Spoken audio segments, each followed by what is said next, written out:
I gave most of this presentation in Calgary at the Deerfoot, so it'll be a bit of a repeat on that. But what I have done is I've gathered up some more data today. I've tried to encompass some different soil types, some different pHs, organic matters, sand, loam, clay, long-term histories. So we're going to go over that. And so I've been agri-coaching for 13 years.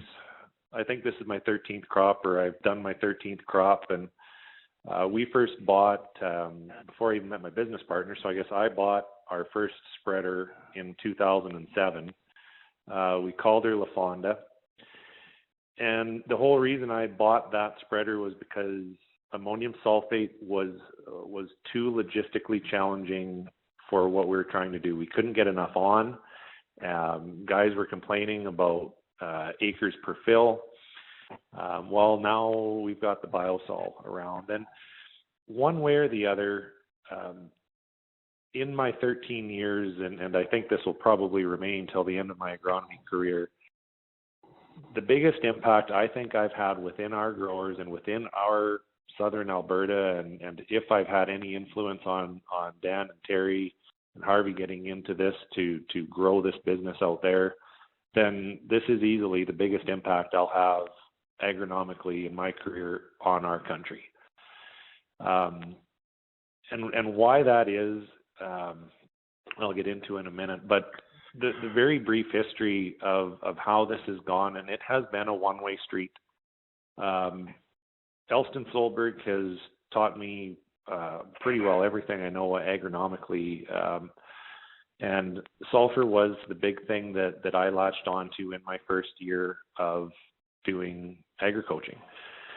And a lot of the clients that I have today, 13 years later, when I ask them, why are you still with me after this many years, or, what were some of the biggest impacts that I've had on your farm? And they said, getting us to believe in sulfur on every crop and nutrient balance and just keeping track of all this stuff and helping us with our logistics. Well, ammonium sulfate started the whole thing off, and that was back in 2003 and 4. So 7 years later, we had a very quick uptake with manufactured elemental sulfur, the Tiger. I can honestly say today that 100% of our business is on Bio-Sul. Our consulting business has influence on about 150,000 acres. So why have we believed in this elemental sulfur? It is one of the oldest agronomic practices there are out there, outside of influencing pH. And I've been very firm on my agronomic philosophy of a pound is a pound is a pound, because plants can't read. And once it gets digested by the soil and is made available, it doesn't matter if it's Tiger or Keg or whatever other elemental sulfur products are out there. Ammonium sulfate, once that pound of sulfur is made available, it's just the same as the pound of available sulfur from elemental. One of the biggest reasons is efficiencies, and the cost of capital on a farm these days is almost outrageous. To buy new equipment and trying to justify it on anything less than a 5,000 acre increment of a farm. The blend simplicity was something I had to learn the hard way in becoming an agri-coach. I wanted to treat every field the same, every field as an individual. And I had 3 clients tell me, if we do that again next year, you're fired. Going for a truckload for a blend for every field. So we've really gotten down to a very simplistic fertility program across our business, where the elemental sulfur is just taken out of the equation, or sulfur is taken out of the equation via elemental sulfur. We put it on, we sleep at night, we know it's there, we know it's going to convert, and we're going to do this 2 times, maybe 3 times, depending on a whole bunch of equations. The biggest thing that is very hard to track in this whole equation is the money saved on not going to the retailer and picking up ammonium sulfate. and putting it in the bin and taking it out of the bin into the truck and taking it out of the truck and into the seeder, and the acres per fill equation. We don't even have to get to that math because of the simplicity of this program.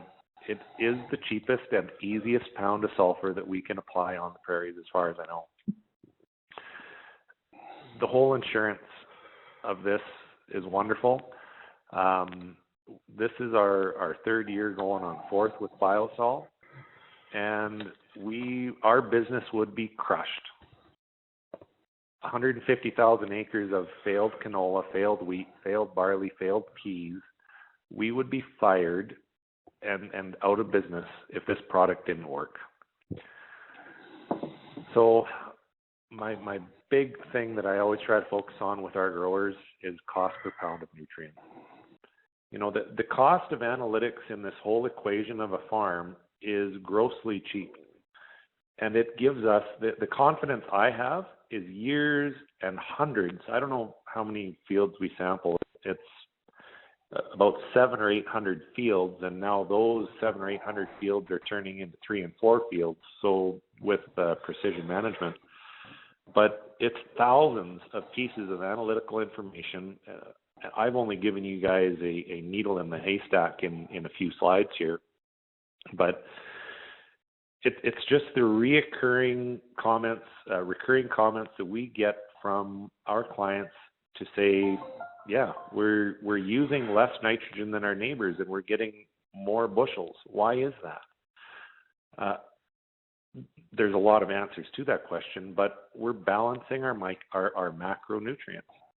We are making damn sure that our nitrogen to sulfur and our nitrogen potassium, I believe that those are the two biggest pieces of tissue test information that we take. And when those two ratios are tight in a plant tissue test, I know that crop yielded as good as it could have when we look at macronutrients.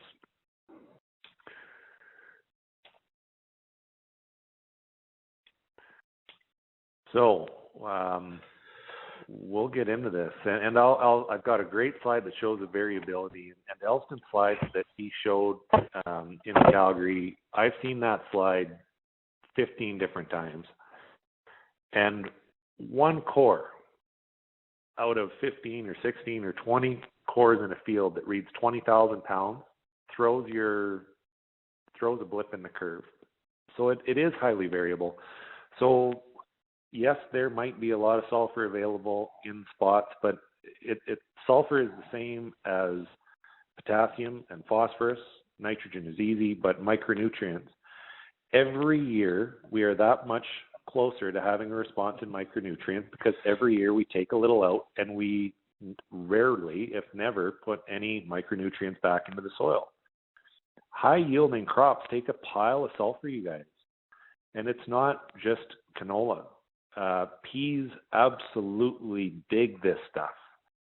The nodulation that we get on pulse crops. So now we're getting into the habit of spreading in front of peas.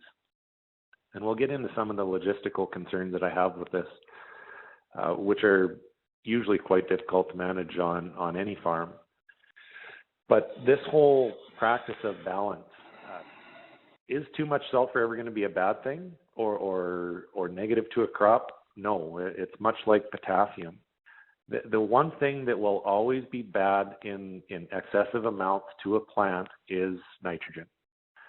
I've got phosphate levels that would make you guys think that we're growing in compost in the hundreds. Potassium, same thing. The big thing we have happen when we have excessive of one is that when we're short in another, it's that much more robbing of our plant yield.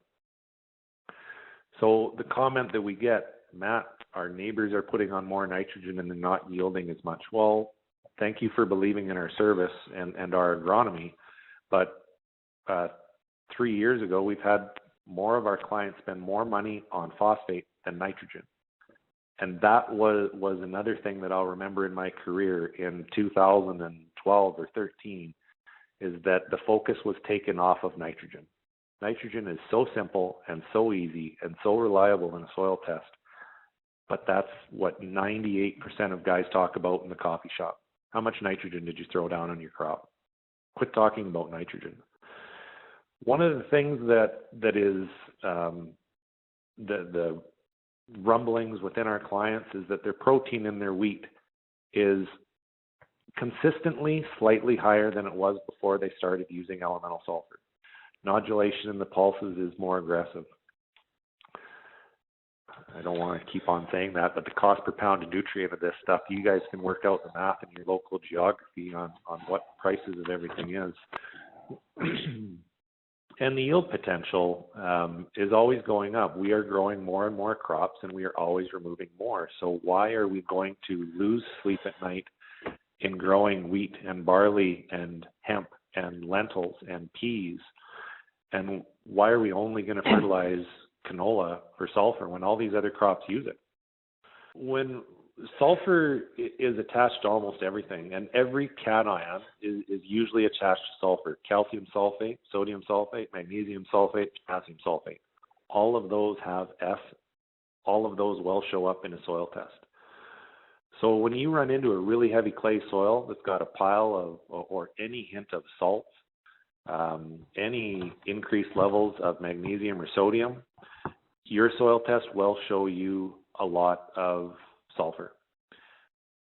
What availability of that sulfur is, I think would be very low because it is attached to those cations. So it is an insurance policy in a sense that we are making sure that we are going to put more sulfur down.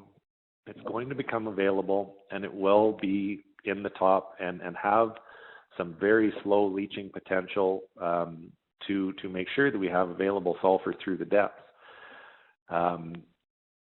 There is no doubt that when you get into a sandy soil with low CECs, and this shouldn't be news to anybody, but sulfur has a quicker, easier response and is usually more deficient on sandy soils. So sandy soils should be target area number one of this product. I was very, this was a big head scratcher. After Elston gave his presentation and had to jet when we were at the Deerfoot in Calgary here a month ago, I phoned him up last week and I said, man, for 3 weeks, I still can't get out of my head. You said this Bio-Sul product isn't as reliant on oxygen. Is that true? Why is that? And he said he is very comfortable with this not being as reliant on oxygen because we've already started the microbial process. When we mix this compost in with this product, that conversion and that sulfur biological event has started to activate. The salt factor of any elemental sulfur is going to be drastically less than ammonium sulfate. Ammonium sulfate is one of the saltiest products we can use. So that, I haven't mentioned that specifically in here, but it is a good point. But when it comes down to the microessential products, I absolutely love those products. Would I use them with this, with a good background T90 or Bio-Sul program? I would, only if that price per pound of phosphate was very, very close to 1152. And the only reason for that, a big reason for that, I'd say 80% of that reason that I would use MES or MEZ would be for the zinc. I wouldn't bother with the S15. That analysis logistically doesn't make sense. But that zinc product at 40%, I would, if it was 60 cents and 1152 was 55 cents, I'd use the zinc product to get the zinc. Would be 80% of my influence. The other 20% is the sulfur. I like having that sulfur bait that root into its root direction growth, because it will pick up sulfur before it picks up phosphate. So it sniffs around and grows and it's going to find that, and that sulfur will move and draw that root to, guess what, phosphate and zinc. So I have nothing. I prefer that MEZ. I love it. That elemental sulfur component of that MEZ, that will have very slow conversion in the soil, and it'll be around. Is it going to be negative by putting an extra 10 or 15 pounds of sulfur down in the soil? No. What we have to do with this, you guys, is make sure that we're always keeping track. Soil is a bank account. That's the easiest way I've ever been able to picture soil. So we're going to put $160 into our account with Bio-Sul, or $240, or whatever application rate you guys are going at by 75 or 80%. If we're going to if you guys are in a terribly zinc deficient ground, use the MEZ every year. Well, I've found very nice responses to zinc when I get soil zinc, especially at 1 and 1.5 in your soil test. But when we get our zinc over 2 or 3, don't bother. So a little bit of a sidebar, but a very good question, because it does have an elemental sulfur play to that practice. I would continue on using the program and wait for that price point to be the deciding factor. And I have found so often where that MES fails is that they think that 100% of that sulfur is going to be available that year. And if we use 100 pounds of MEZ, that is going to give us 40 pounds of phosphate and 12 or 13 pounds or 15 pounds of sulfur.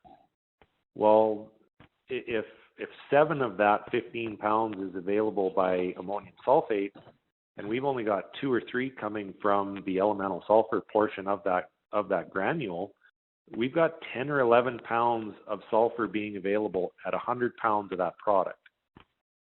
That isn't going to feed an 80 bushel wheat crop. If you go down to 60 bushel wheat or 70 or 80 bushel barley, you will have enough sulfur in that MEZ to be good for your cereals alone. If you fertilize with that same 100 pounds on peas and canola, I would bet that you're going to be very deficient, or if you are sufficient, it's going to be barely, and your nitrogen to sulfur ratio is going to be out to lunch. So it is still a pound, and a pound is a pound when it's placed in the soil, but that elemental in the soil is like a really shitty GIC. It's going to take a long time to make money on it, and to convert and to have that money back in the bank.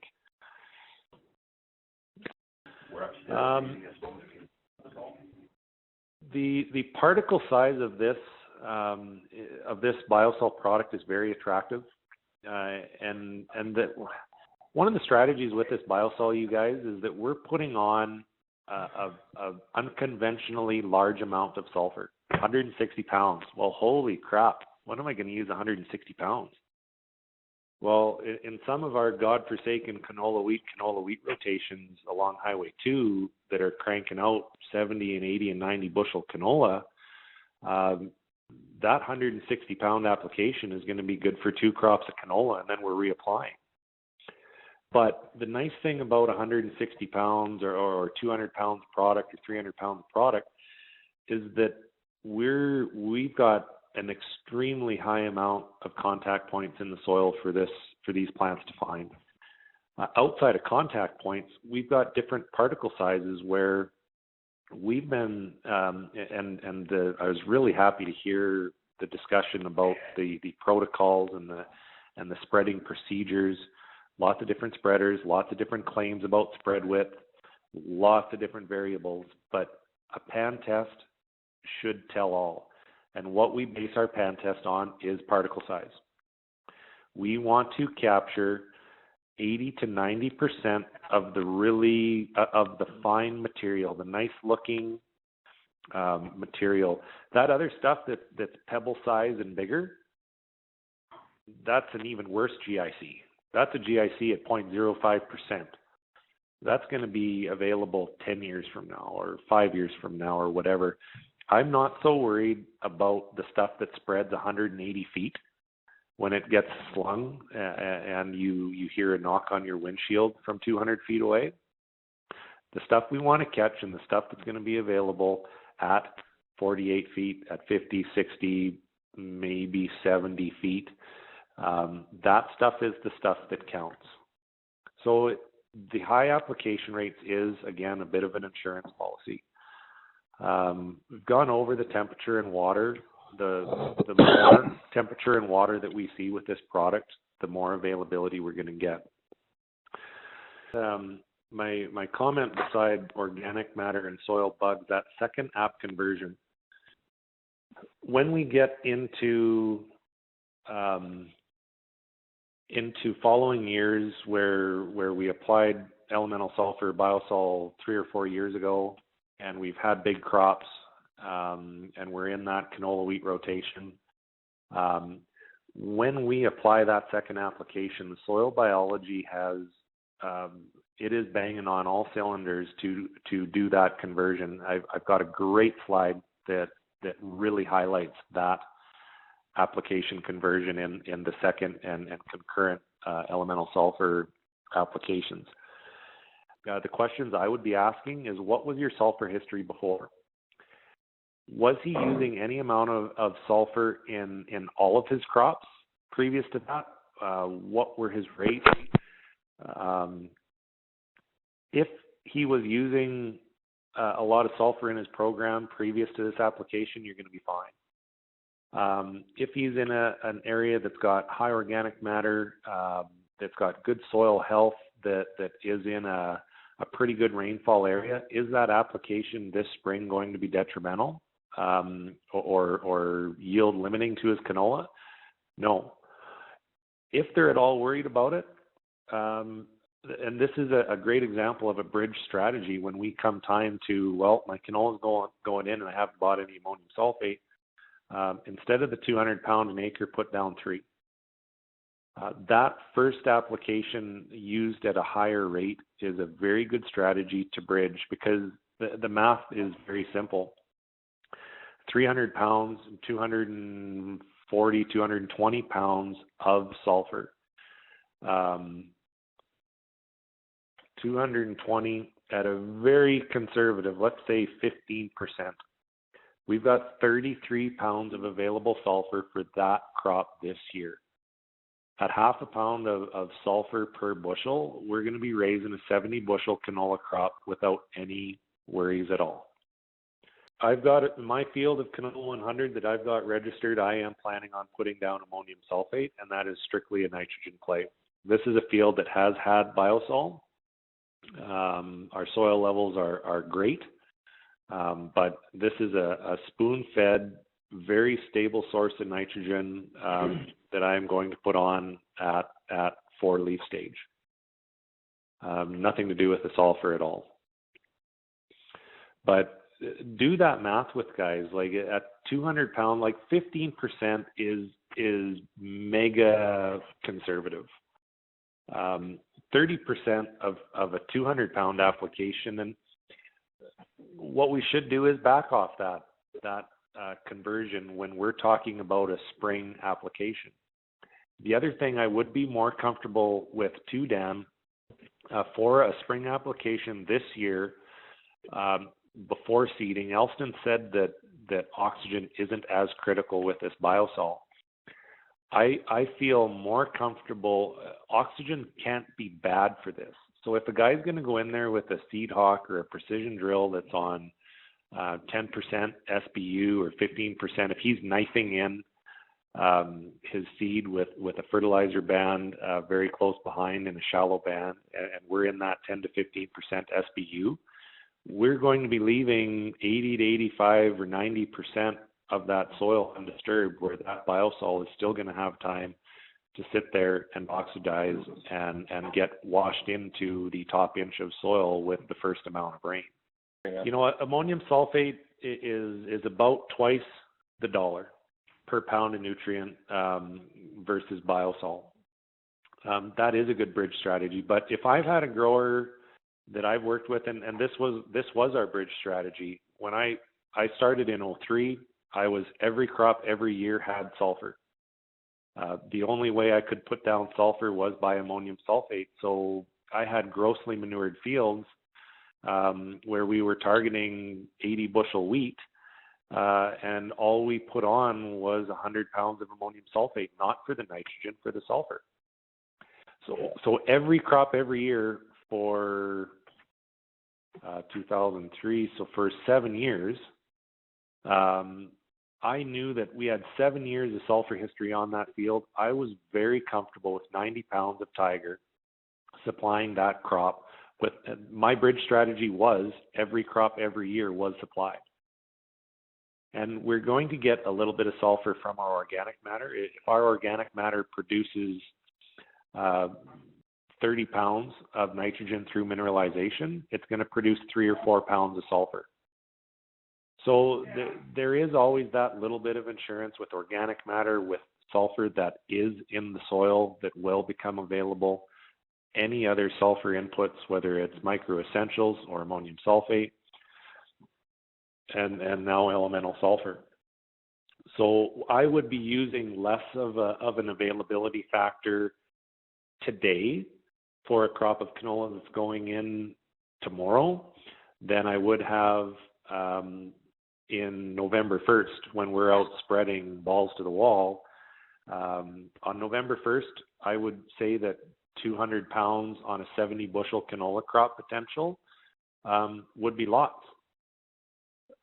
I would personally recommend today for that same canola crop, just to sleep at night, it's a cheaper 100 pounds of Bio-Sul to go from 200 to 300 pounds.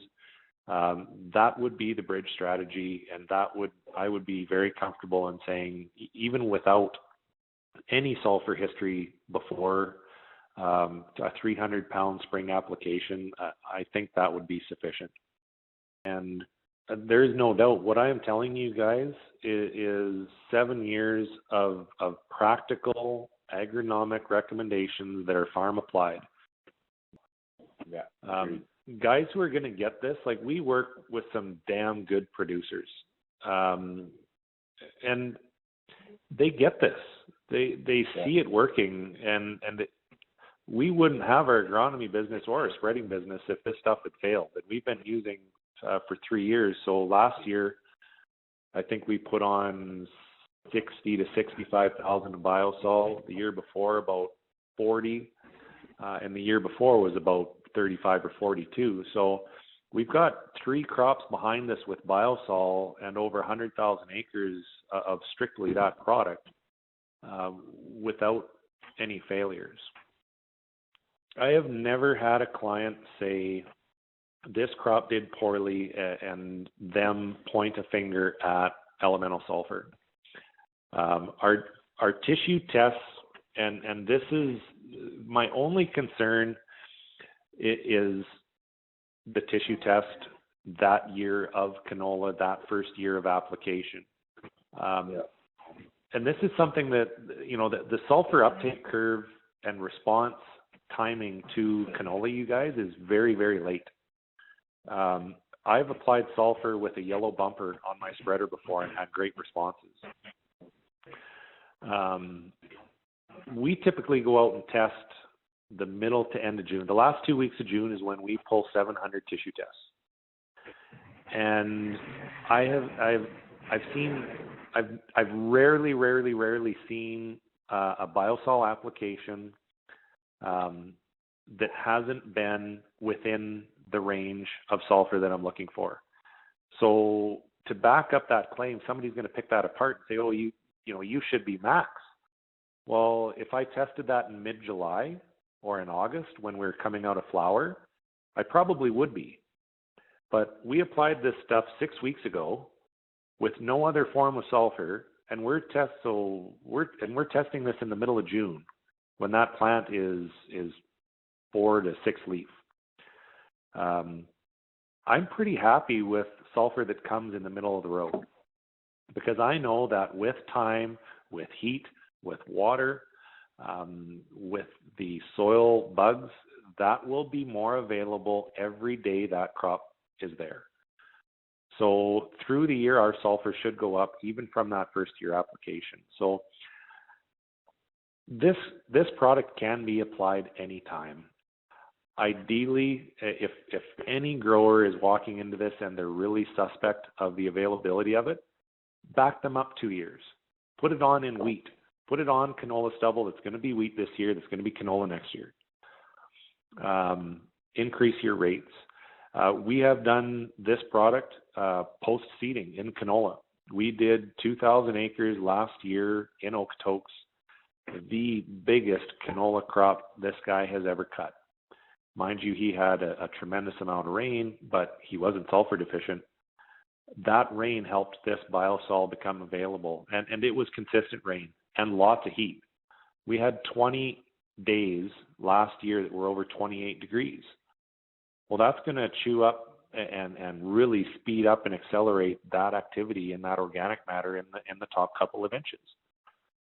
So no time is a bad time. The only time we haven't spread this product, quite honestly, is June. We might have snuck a couple days in early June, but I can guarantee you we've never applied a pound of this stuff in July.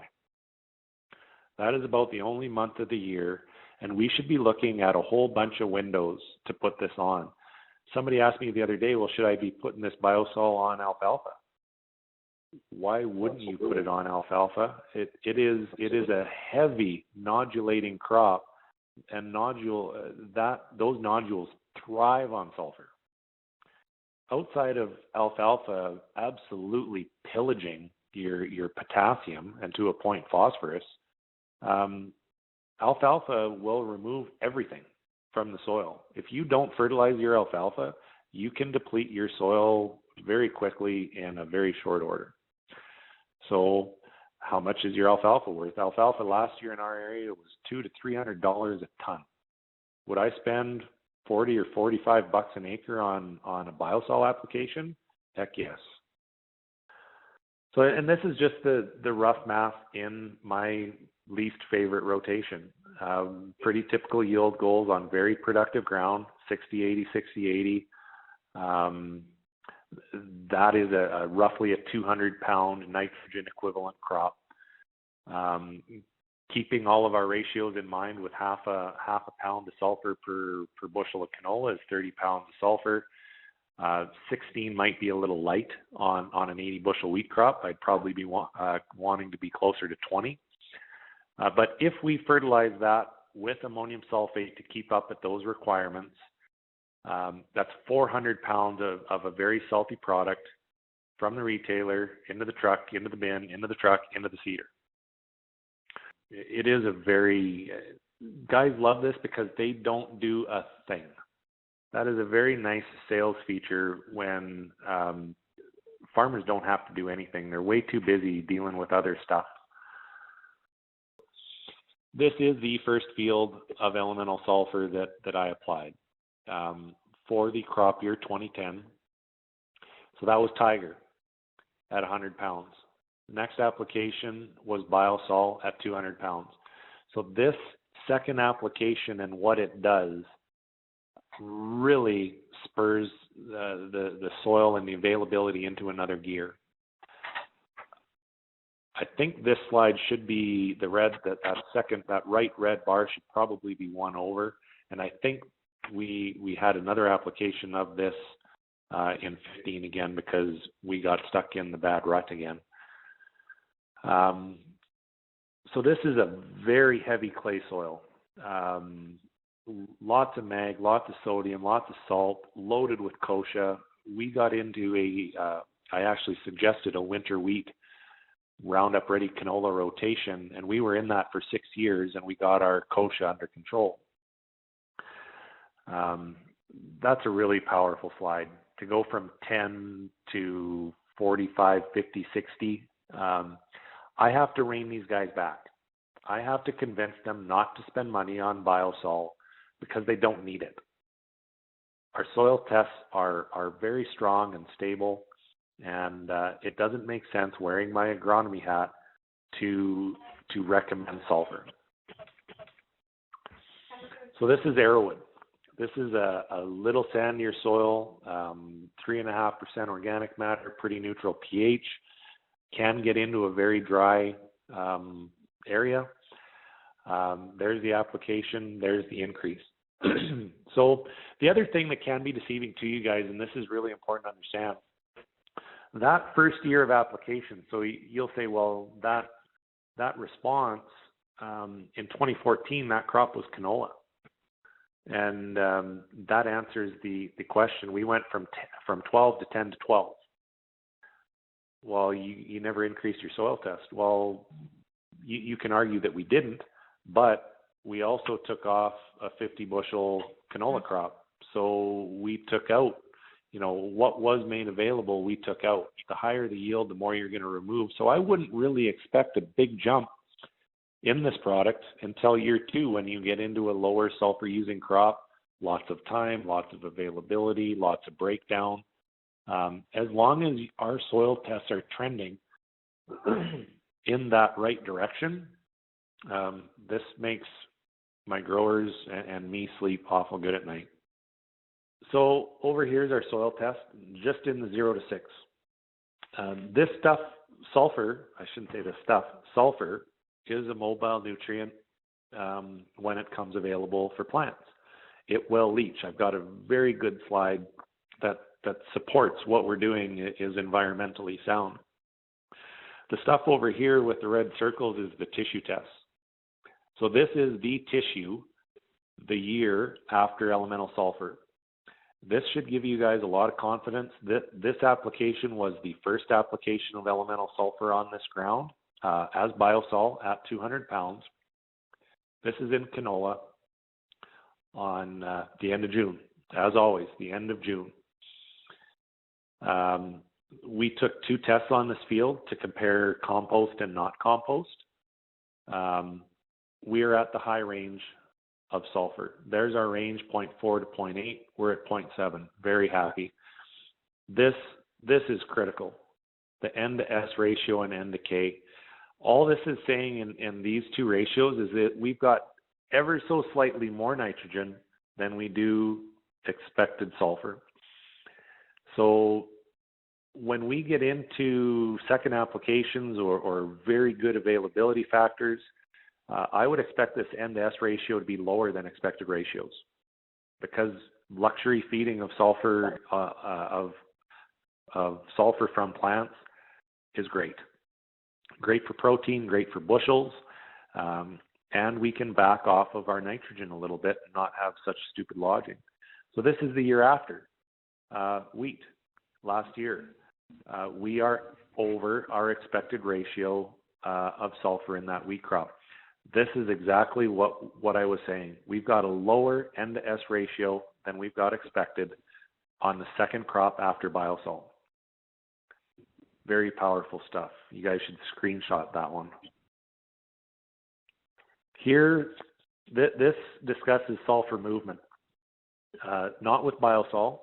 This was with one application done 4 crops ago, 2 crops of canola. This was my agronomic hat. Again, when we came up to here, we put 100 pounds of Tiger down, 90 pounds, for our canola crop in 2012.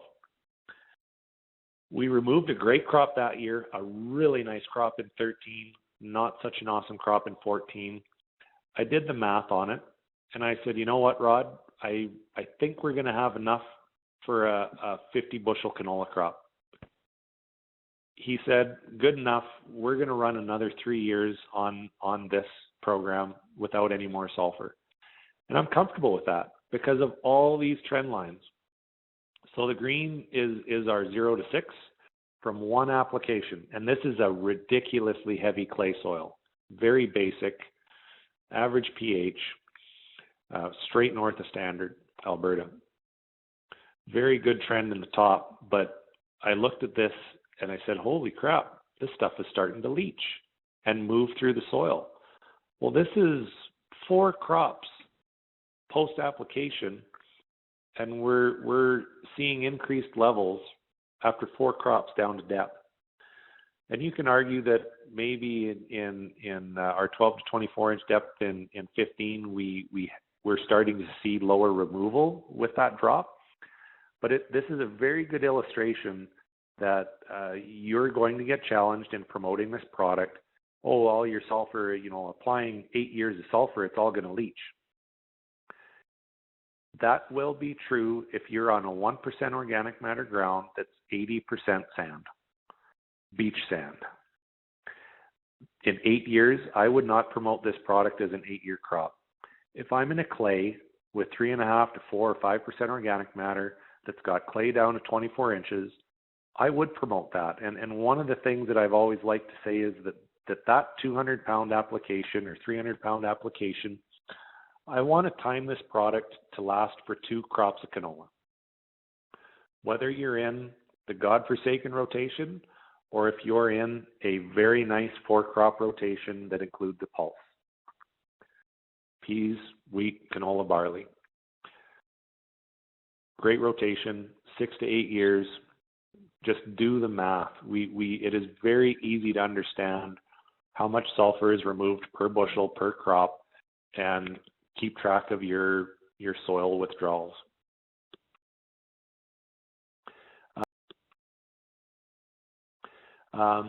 This one, the first field we applied of Bio-Sul right west of Strathmore, major jump, first year. Applied in the fall, canola that year. We went from 18 to 51. This was a very productive soil, 4.5 to 5% organic matter, great pH. 1 application of manure done, I think, that same year. And post 2011, this is just an average on a 5-zone field. So we've got 20 soil tests over 4 years that tell us that we have more sulfur in our crop than we had for the previous 8. That makes me sleep good at night. Post that application, canola at budding stage, taken a little late actually. So this makes me sleep at night. We're at maximum tissue level and we have a lower than expected ratio of nitrogen to sulfur. For guys that talk all about nitrogen and only about nitrogen, guaranteed this N to S ratio is out to lunch. They've got troubles with lodging, they've got troubles with protein, a whole mess of things. When you get a grower that is going to be focused on these ratios and nutrient balance, you're going to get good crops. Year 2 after Bio-Sul, wheat, I think, July 2nd, way above expected ratios. That's spectacular. That plant has more sulfur than it does nitrogen. Our nitrogen is way above expected values too, but our sulfur is more above expected values. This would have cranked out 80 bushels of wheat with 14% protein, no problem. Here is, this is on some incredibly sandy, pretty poor land.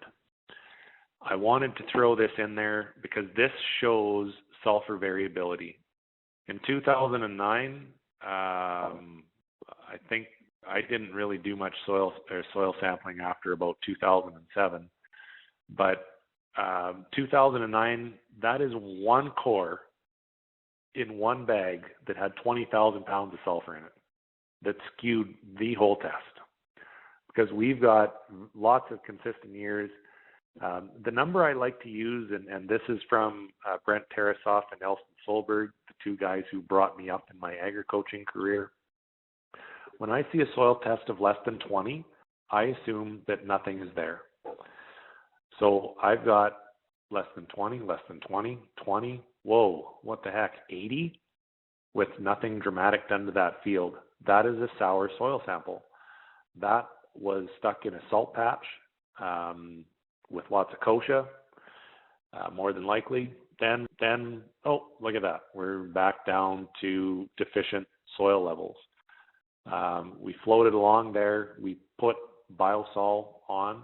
our level jumped up right away, comes back down. That could be a function of removal. I would expect that in 2017 we would be back up, but I like to see soil levels above 20. So frequently asked criticisms or questions, what is the availability?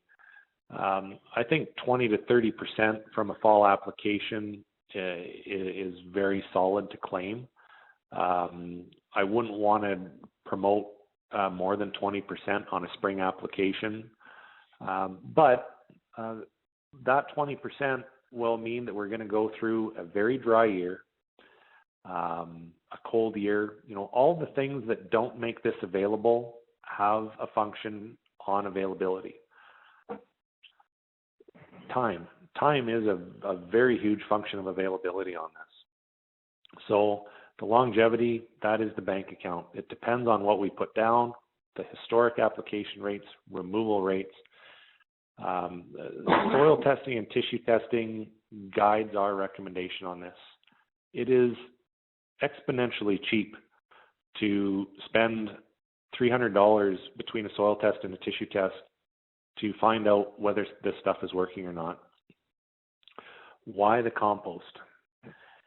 The compost starts the biology. We saw when we first started spreading this, we had product that was very newly mixed, that had a lot of lumps in it, and we had trouble. We had trouble because we had that micro bin in our new leader, and we had the occasional 3-inch stone that got stuck on there and made wear patterns on our belt, and it plugged us up.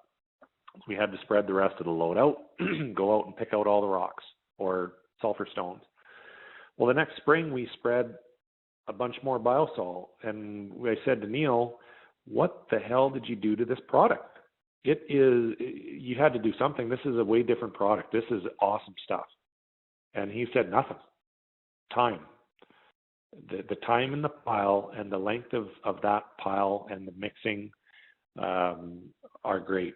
So I'm assuming some of you are saying, well, if we spread a whole bunch of this, are we working with old product, or are we always going to be working with new product? That would be more of a question that Charlie can answer than me, but I haven't seen the quality of the product decline since that second year. We have been spreading new product, and it has been, I'd say, pretty top-notch. Awesome. And the dust component of this, I've never worried about wearing a mask around this stuff unless we're working on the equipment and we're welding. But this stuff doesn't dust. It's very nice to not have that cloud behind the machine, and the whole sensitivity to oxygen is less with this than it will be with a sulfur mixed with bentonite clay. I think the last I heard from Neil and Dan is that we are recommending 3 or 4, or who knows how many labs that will properly test for this. I think those details are going to be made available on your website and on both websites. Is that correct, Dan? That is correct. If there's any analysis that are showing up from labs that are way off mark, there's 2 tests that are available for sulfur. One is an acid test and one is a combustion-based test. In the case of the acid-based test, where the content of the sulfur in the product is over 10%, the acid-based test is not sufficient enough to dissolve all of the sulfur, and you'll get extremely low readings. The reality is that we're going to have a number of labs that understand this, that would know how to properly do the combustion test, which essentially will grab the accurate readings for the sulfur content. The bottom line, if any of this ever comes up, you cannot take sulfur from a plant that's 95% pure and mix it with 15 or 20% compost and end up with analysis of 20 or 30%. 100% elemental sulfur, and I had my eyes open to this. I was fortunate enough to have 1 day of work experience in my agronomic career in Fort McMurray. Suncor hired me to come up and do some intensive soil sampling on their 1,100 acre buffalo ranch that was on the side of a tailings pond. So I'm getting the tour around the Suncor facility, and my eyes are wide open and hair straight back, and I saw a Keg River truck drive right by, and then all of a sudden it clicked. I'm like, this is all the exact same shit. It is all elemental sulfur. That whether it's Tiger or Keg or Bio-Sul, elemental sulfur is elemental sulfur. Whether it's liquid or solid, the big yellow blocks have to disappear, and that's what we're helping do. Right. One thing I was challenged on, I'm going to be running a few minutes late here, guys, so I should try to wrap up, but I had a guy in the Peace area say, this stuff is going to volatilize, and this stuff, when underwater, is going to be lost. As far as I know, there's no method of volatilization to sulfur. No. And the loss, so I phoned Elston right away and said, what's the deal with this? And he said, if this stuff sat in a slough of water at 15 degrees centigrade for 3 weeks, yeah, it might leach. But a little bit of runoff, this stuff is going to attach to the soil and cling on to the soil. There are, as far as I'm concerned, the only loss mechanism we have is on that 80 to 90% sand, 1 or 2% organic matter, crappy soil. That's it. I wanted to bring that up, not on the slide. I think outside of partly losing my voice, I think we've covered the bridge strategy. Be proactive and go more ahead of your canola. Apply a higher rate of Bio-Sul, or place an insurance policy of ammonium sulfate for your first year. Absolutely nothing wrong with that. I fully promote the micro essential products, and the sulfur is not a nutritional play. The sulfur in micro essential products is a me tricking the root play into the carrot on the stick as far as phosphorus goes, and zinc. I don't touch that 33% stuff. It's not efficient for our guys. So that's it. I went a little over time. I didn't put my contact info on here, you guys, but I'm very easy to get a hold of. Twitter is just Premium Ag. Email, Matt@premiumag.ca.